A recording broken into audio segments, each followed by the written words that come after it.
Aí eu pergunto, e se houver, digamos, hipoteticamente, uma conspiração para favorecer determinado candidato em detrimento de outro? E dessa conspiração participem autoridades importantes e haja uma conivência em vários escalões. Não é possível mudar esse programa, de certa forma, e fazer com que os votos dados a um sejam transferidos para o outro? Não, porque o programa ele fica ao longo do ano disponível para análise, inclusive por parte dos partidos políticos, e por ocasião da inseminação das urnas. Eu estou dizendo isso porque eu conheço relativamente bem essa tecnologia, porque nós tivemos o ano passado no tribunal um evento muito feliz, que foi o tribunal, numa atitude de transparência, de total honestidade, realizou testes públicos de segurança na urna eletrônica. Foi um evento inédito no mundo. O tribunal colocou ao longo de uma semana, publicou um edital público anteriormente e deixou aberto para qualquer representante do povo brasileiro ir até o tribunal nessa semana determinada, por coincidência, nessa mesma época de novembro, e analisar o hardware da urna dentro, poder abrir a urna, poder verificar as peças eletrônicas da urna e 100% do software de urna, totalmente. E houve inscrição de diversos grupos, alguns de iniciativa privada, outros independentes, outros até de órgãos públicos, Polícia Federal, por exemplo, que analisaram todo esse software, esse hardware, puderam fazer o que eles quiseram. Eu sou testemunha disso, porque eu trabalhei na comissão que organizou isso aí. Professor Pedro. O software que é disponibilizado para os partidos examinarem, supostamente porque seria o que vai ser inseminado nas urnas, ele precisa passar por um processo de compilação que leva mais ou menos 12 horas.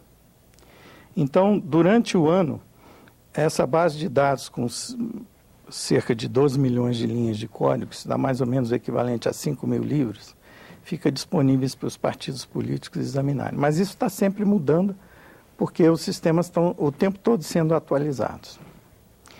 Com o código da urna do ano de 2000, que foi o único que chegou a ser publicado num processo judicial por conta de uma impugnação de uma eleição municipal na Bahia, eu pude verificar que para um desvio sistemático de uma porcentagem determinada de votos de um candidato a outro, bastariam 8 linhas de código no arquivo setup-bat e no arquivo na aplicação que registrava, que gravava o boletim de urna. Isso no software do ano de 2000. Lá não eram 12 milhões de linhas de código, eram menos. Então,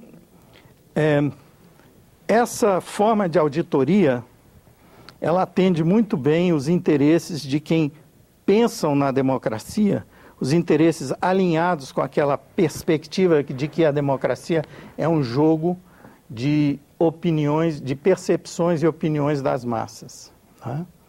Então, como um leigo que sabe somar 1 mais 1 só pode saber de orelhada o que é auditoria de software, ele não tem uma ideia precisa do que poderia contaminar uma base de código de 2 milhões de linhas, o que equivale a mais ou menos 5 mil livros, para permitir o desvio de votos.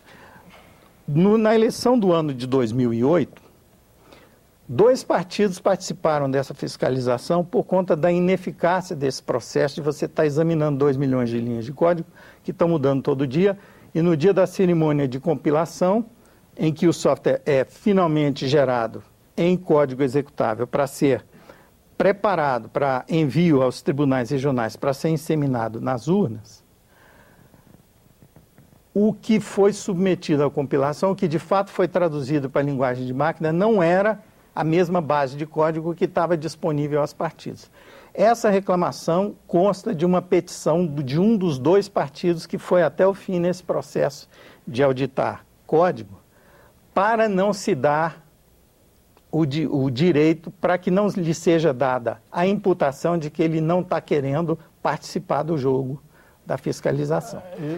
Nesse ano, depois da compilação, e na eleição de 2008 também, depois da compilação, 10 dias depois da cerimônia que lacrou no envelope o CD com o código executável, houve necessidade da Justiça Eleitoral alterar os programas e 10 dias depois, no dia 25 de setembro, foi publicada no site do TSE uma nova lista de resumos criptográficos dos softwares que seriam enviados pelo Tribunal Regional. 10 dias depois da cerimônia de compilação, que seria a finalização do processo de fiscalização do código. Então, é um processo totalmente inócuo do ponto de vista técnico. Ele serve muito bem ao teatro, que procura fazer transparecer que o sistema é seguro. Ele é seguro para quem opera e controla esse processo, mas não para um eleitor que quer saber o que está acontecendo. Eu gostaria de esclarecer que o software que foi usado nas eleições deste ano é o software que foi testado ano passado, publicamente. Isso consta do edital. Os testes públicos foram montados no ano passado para isso, para que fosse testado não os softwares antigos, os caducos, aqueles que não faziam mais sentido, mas os que seriam usados na prática. E os grupos que estiveram ali, inclusive com representantes dos Estados Unidos que vieram da OEA, testemunhar a transparência e honestidade dos testes, eles tiveram acesso eles tentaram fraudar os cartões de memória, os flashcards, tentaram fraudar software de urna, tentaram fraudar os computadores, tentaram fraudar via rádio, tentaram fraudar de todos os tipos. Nenhum grupo conseguiu burlar as barreiras de segurança. E além disso, pergunto, se a urna é tão segura, por que os outros países, inclusive os Estados Unidos, não a adotaram? É simples, pelo seguinte, no caso dos Estados Unidos, vamos lembrar o seguinte, o próprio nome do país, o nome do país dele é Estados Unidos. O nosso nome é uma república federativa. Do ponto de vista jurídico, existe um abismo entre o nosso país e o deles.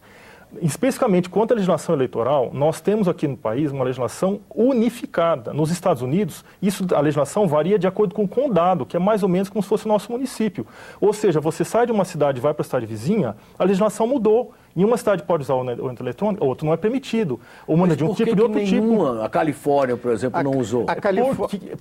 Na Califórnia, o mesmo fornecedor que fornece mais da metade das urnas brasileiras foi descredenciado por ter mentido nos editais em relação à especificação de hardware. Eu tenho que dizer o seguinte, que a Diebold fornece realmente as urnas eletrônicas brasileiras. Eu, como engenheiro eletrônico, eu conheço que a tecnologia não é a mesma. É a mesma empresa, a Diebold no Brasil é subsidiária, porém, como no Brasil a Justiça Eleitoral é quem especifica os requisitos de urna, a Diebold apenas complementa com os componentes eletrônicos, porém a especificação de todo o funcionamento, as barreiras de segurança estão dominadas não pela empresa fabricante, que inclusive é uma licitação pública, é uma empresa, mas poderia ser outra.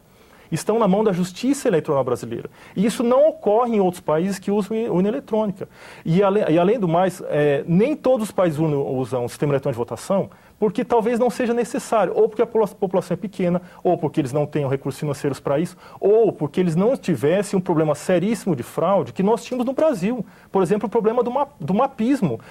Num país como, por exemplo, o Canadá, não faz sentido querer introduzir um sistema de votação eletrônico para querer combater problema de mapismo, de escrutínio, de contagem de votos. Um voto que sai da manga, outro entra na mão do vizinho, e que no Brasil é uma prática corrente. Infelizmente, o nosso tempo está quase terminando. Eu sei que nós não vamos chegar a um consenso aqui, não é esse o objetivo do programa. O objetivo do programa é discutir o tema.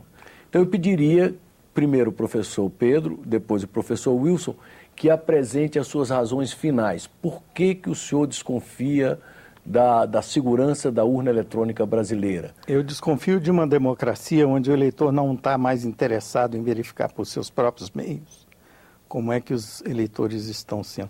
Ele abdica desse direito a pretexto de colocar na mão de quem vai operar a tecnologia a capacidade de decidir como isso pode ser feito. A solução para o senhor seria o voto impresso? A solução passa pelo voto impresso, mas ela precisa chegar às urnas de terceira geração.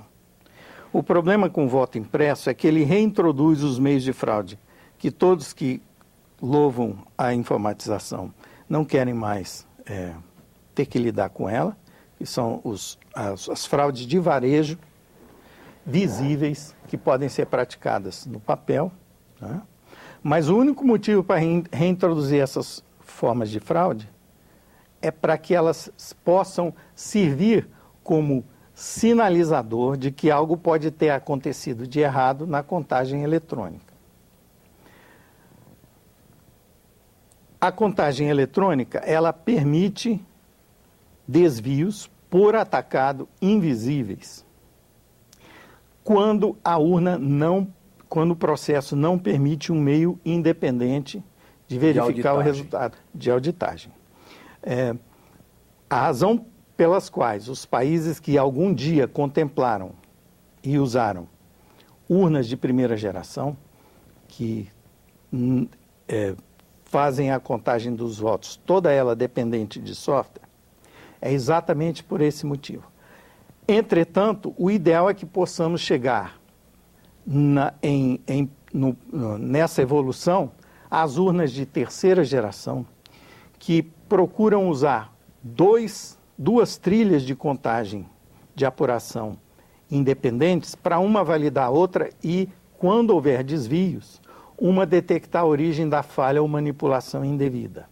As urnas de terceira geração, todo tipo de urna tem um calcanhar de Aquiles. O calcanhar de Aquiles da urna de primeira geração é o software. O calcanhar de Aquiles das urnas de segunda geração é não poder decidir, quando há discrepância entre contagem manual e eletrônica, onde estaria o problema. E o calcanhar de Aquiles de urna de terceira geração é em relação à complexidade de se proteger o sigilo do voto. Mas, do ponto de vista tecnológico, é o estado da arte que está sendo testado desde 2009 em países democráticos que levam a sério a democracia. Por levar a sério, eu quero dizer, países onde a decisão sobre como fazer a eleição não está na mão de um círculo pequeno de iniciados políticos e tecnólogos ou juízes. Ele está na mão de uma discussão pública no Congresso. Eu nunca vi um assunto da mais polêmica neste Congresso do que o processo de votação entre o Senado e a Câmara. Nessa mini-reforma eleitoral, isso se tornou visível, o quanto que a Câmara e o Senado divergem em relação à sua visão de como deve ser o nosso processo eleitoral. Suas razões finais, professor Wilson. O que eu tenho a dizer, inclusive a testemunhar pelo que eu vi nos testes de segurança públicos que foram realizados no ano passado no TSE, com total transparência, com total honestidade, onde pessoas mais diversas puderam testar a urna eletrônica, o hardware, o software, procedimentos e tudo, que nós temos um motivo de orgulho para o nosso país. O nosso sistema de eletrônico de votação, ele é o mais evoluído do mundo. Dezenas de outros países vêm, inclusive vieram agora recentemente no nosso pleito, tentar aprender conosco, verificar como nós chegamos a um grau de evolução tecnológica tão interessante e tão adequado para o nosso país, para a nossa realidade. É um sistema que é amplamente aprovado pelo povo brasileiro, é um sistema inclusivo que inclui o analfabeto, que inclui o deficiente visual, que inclui o deficiente auditivo. Ele é totalmente ajustado para a nossa realidade. Ele é certamente um motivo de orgulho para o nosso país, é um sistema auditável sim, porém de uma forma tecnológica, mas está à disposição dos partidos, até inclusive por força de lei. Todo o software de urna está disponível, os partidos fiscalizam também a disseminação de software nas urnas eletrônicas, o transporte das urnas, o dia de votação, o que ocorre, como elas são manipuladas, os locais onde elas são armazenadas, como o software é confeccionado, tudo isso está à disposição, tudo isso é transparente, tudo isso é público, e o que torna esse sistema não apenas célere, mas seguro, e muito honesto para o cidadão brasileiro. É um sistema, portanto, eu como engenheiro eletrônico, como doutor em engenharia eletrônica, eu me sinto muito orgulhoso de morar num país e que possua um sistema de votação, eletrônico de votação, tão importante, tão adequado como é o nosso. Muito obrigado pela oportunidade desse pequeno debate. Vocês acabam de assistir os professores Pedro Rezende e Wilson Veneziano discutindo a questão da segurança da urna eletrônica brasileira. Ambos são pessoas qualificadas, professores da Universidade de Brasília na área de computação. Os telespectadores que quiserem encaminhar sugestões, comentários ou críticas, devem acessar o nosso portal www.senado.gov.br/TV. Até um próximo Cidadania.